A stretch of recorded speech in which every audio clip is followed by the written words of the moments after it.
Hello, ಎಲ್ಲರೂ ಹೇಗಿದ್ದೀರಾ? ಚೆನ್ನಾಗಿದ್ದೀರಾ ಅಂದ್ಕೊಂಡಿದ್ದೀನಿ. ನಾನು ಚೆನ್ನಾಗಿದ್ದೀನಿ. ಇವತ್ತು ಎಲ್ರಿಗೂ ನಮ್ಮ ಆರ್ ಕೆ ಯೂಟ್ಯೂಬ್ ಚಾನಲ್ಗೆ ವೆಲ್ಕಮ್. ಎಲ್ಲರೂ ಹೇಗಿದ್ದೀರಾ? ಚೆನ್ನಾಗಿದ್ದೀರಾ ಅಂದ್ಕೊಂಡಿದ್ದೀನಿ. ಸೊ ಇವಾಗ ಒಂದು ತಲೆ ಥಾಟ್ ಬಂತು, ಅದು ಹೇಳಕ್ಕೆ ಬಂದೆ. ಏನಿಲ್ಲ, ಇವಾಗ ನನಗೆ ತುಂಬ ನೀರಡಿಕೆ ಆಗ್ಯದ ಅಂತ ಅಂದ್ಕೊಳ್ಳೋಣ. ಸೊ ಅವಾಗ ನಾ ಹೋಗಿ ನಮ್ಮ ಹಸ್ಬೆಂಡಿಗೆ ಕೇಳ್ತೀನಿ, ನನಗೆ ನೀರು ಬೇಕು ಕುಡಿಯೋಕೆ, ನೀರು ಕೊಡು ಅಂತೇಳಿ. ಎಲ್ಲೋ ಆಚೆ ಕಡೆ ಹೋದಾಗ. ಇದು ರಿಯಲ್ ಇನ್ಸಿಡೆಂಟ್ ಏನಲ್ಲ, ಜಸ್ಟ್ ಎಕ್ಸಾಂಪಲ್ ಹೇಳತ್ತೀನಿ, ನಿಮಗೂ ಲೈಫಲ್ಲಿ ಆಗಿರ್ಬೇಕು. ಸೊ ಆದರೆ ಅವರು ನನಗೆ ನೀರು ಕೊಡೋ ಬದಲಿ ಒಂದು ರೋಸ್ ಕೊಟ್ರಂತ ಅಂದ್ಕೊಳ್ರಿ. ಓಕೆ, ನಂಗೆ ಖುಷಿ ಆಗುತ್ತೆ, ರೋಸ್ ಇಟ್ಕೋತೀನಿ. ಆದರೂ ನಾ ಅವ್ರಿಗೆ ವಾಪಸ್ ಏನು ಕೇಳ್ತೀನಿ ಅಂದ್ರೆ, ನನಗೆ ನೀರು ಬೇಕು, ನೀರು ಕೊಡಿಸ್ರಿ ಅಂತ ಕೇಳ್ತೀನಿ. ಸೊ ಇವಾಗ ನೀರಿನ ಬಾಟಲ್ ಖಾಲಿ ಇದೆ, ನನಗೆ ನೀರು ಬೇಕು ಅಂತ ಕೇಳ್ತೀನಿ. ಆದರೆ ಅವ್ರು ಏನು ಮಾಡ್ತಾರೆ, ನೆಕ್ಸ್ಟ್ ಒಂದು ಚಾಕ್ಲೇಟ್ ತಂದು ಕೊಡ್ತಾರೆ ಅಂತ ತಿಳ್ಕೊರಿ. ಆದರೆ ನಾ ಚಾಕ್ಲೇಟ್ ತೊಗೋತೀನಿ, ಖುಷಿ ಆಗುತ್ತೆ, ಅದನ್ನು ಇಟ್ಕೋತೀನಿ. ಆದರೆ ನನಗೇನು ಬೇಕಾಗಿರ್ತೈತೆ ಅಂದ್ರೆ, ನನಗೆ ನೀರು ಬೇಕು ಕುಡಿಯೋಕ್ಕಂತ. ಸೊ ನನಗೆ ನೀರು ಕೊಡ್ರಿ ಪ್ಲೀಸ್, ಯಾಕಂದ್ರೆ ನಾನು ತುಂಬ ಬಾಯಾರಿಕೆ ಆಗಿದೆ ಅಂತ ಕೇಳ್ತೀನಿ.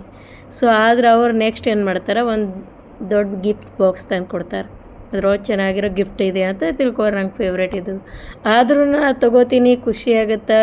2 minute thank you so much ಹೇಳ್ತೀನಿ, ಎಕ್ಸ್ಪ್ರೆಷನ್ ಮಾಡ್ತೀನಿ ನಂದು ಹ್ಯಾಪಿನೆಸ್.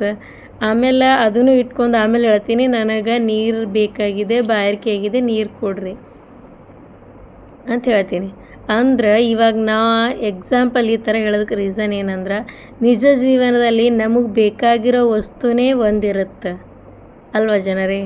ಅವರು ಅದನ್ನು ಬೇರೆ ಎಲ್ಲನೂ ಕೊಟ್ಟು ಅದು ಇದು ಮಾಡ್ತಾರಂದ್ರೆ, ನಮ್ಗೆ ಮೇನ್ ಏನು ಬೇಕಾಗಿರುತ್ತೆ ಅದು ಸಿಗೋವರೆಗೂ ಅವ್ರು ಬೇರೆ ಕೊಟ್ಟರು ನಮಗೆ ಸ್ಯಾಟಿಸ್ಫ್ಯಾಕ್ಷನ್ ಇರೋಲ್ಲ. ಸೊ ಮೇನ್ ಇದೆ. ಇವಾಗ ನಿಮ್ಗೆ ಅವ್ರು 1 ಕೋಟಿ ರೂಪಾಯಿ ಕೊಟ್ರು ನಿಮಗೆ ಹಸಿವಾದಾಗ ಬೇಕಾಗಿರೋದು ಅನ್ನನೇ ಅಲ್ವಾ. ಅವ್ರು ನಿಮಗೆ ತಿನ್ನೋಕೆ ಅನ್ನ ಕೊಡದೆ ಜಸ್ಟ್ ದುಡ್ಡನ್ನಷ್ಟೇ ಕೊಟ್ಟರೆ ನಡೆಯುತ್ತಾ ಅಲ್ವಾ? ಅಲ್ಲ, ಜೀವನ ಲೈಫ್ ಅಂದರೆ ಹಿಂಗೆ.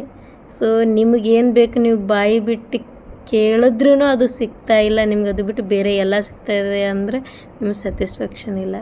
ಇದು ಈ ಲೈಫ್ ಒಳಗೆ ಈ ಥರ.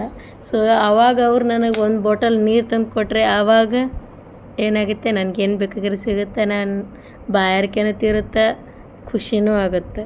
This is the life. Okay, ಏನೋ ಒಂದು ತಲೆಯಲ್ಲಿ ವಿಚಾರ ಬಂತು, ಹೇಳ್ಕೊಬೇಕಂತ ಅನ್ನಿಸ್ತು, ಬಂದೆ. ಮತ್ತು ಮುಂದಿನ ವಿಡಿಯೋದಲ್ಲಿ ಸಿಗೋಣ. ಬಾಯ್, ಟೇಕ್ ಕೇರ್, ಶುಭ ಮುಂಜಾನೆ. ಮತ್ತು ಮುಂದಿನ ವಿಡಿಯೋದಲ್ಲಿ ಸಿಗ್ತೀನಿ. ಮತ್ತು ಏನಾದರೂ ತಲೆಯಲ್ಲಿ ವಿಚಾರ ಬಂದರೆ ಹಿಂಗೆ ಮಾತಾಡ್ಕೊತ ಸಿಗೋಣ. Okay, thank you so much. ಮತ್ತು ಯಾರಾದರೂ ಹೊಸ್ದಾಗಿ ನಾನು ವಿಡಿಯೋ ನೋಡಾಕತ್ತಿದ್ರೆ ಸಬ್ಸ್ಕ್ರೈಬ್ ಆಗಿರಿ, ಲೈಕ್ ಮಾಡಿರಿ. ಇಲ್ಲಿ ದುಬೈಯಿಂದ ನಿಮ್ಮ ಕನ್ನಡತಿ ಮಾಡುವ ನಮಸ್ಕಾರಗಳು. ಮತ್ತು ಮುಂದಿನ ವಿಡಿಯೋದಲ್ಲಿ ಸಿಗ್ತೀನಿ. ಬಾಯ್.